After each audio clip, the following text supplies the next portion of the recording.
নমস্কার সবাইকে। আজকে আমি ভেজ পনির স্যান্ডউইচের রেসিপি তোমাদের সঙ্গে শেয়ার করব। তোমরা সবাই হয়তো পারো, তবে আমি আমার মতন করে চেষ্টা করছি। প্রথমে এই পনিরটা এটাকে একটু গ্রেট করে নেব।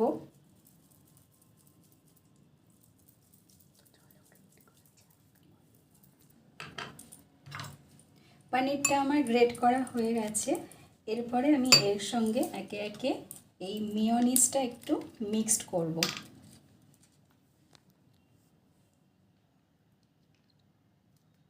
মেয়োনিজ মিক্সড করার পরে আমি একটু চিলি ফ্লেক্স মিক্সড করব অল্প পরিমাণে। আমার বাচ্চা যেহেতু বেশি ঝাল খেতে পারে না, সেই জন্য আমি একটু অল্প পরিমাণেই দেব। এরপরে একটু অরিগানো মিক্সড করব।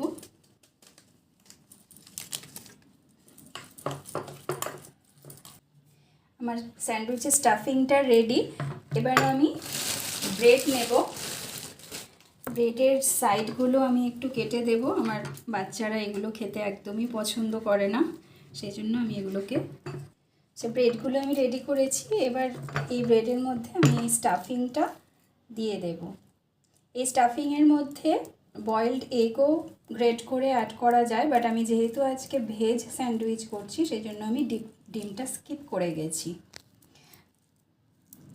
আমার ব্রেডের স্টাফিং দেওয়া রেডি। এবার আমি একটা চিজের কিউব ওপর থেকে গ্রেট করে দেব।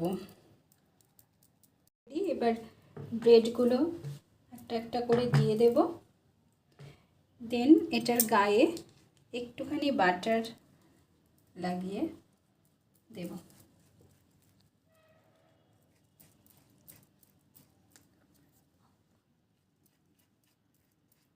এবার একটা ফ্রাইং প্যানে এই বাটারের এই সাইডটা একটুখানি জাস্ট সেঁকে নেব। আমার স্যান্ডউইচ রেডি। এবার এটাকে জাস্ট মিডল থেকে একটুখানি কাট করে দেব। আমি খুব একটা এক্সপার্ট নই, তবুও শেয়ার করলাম।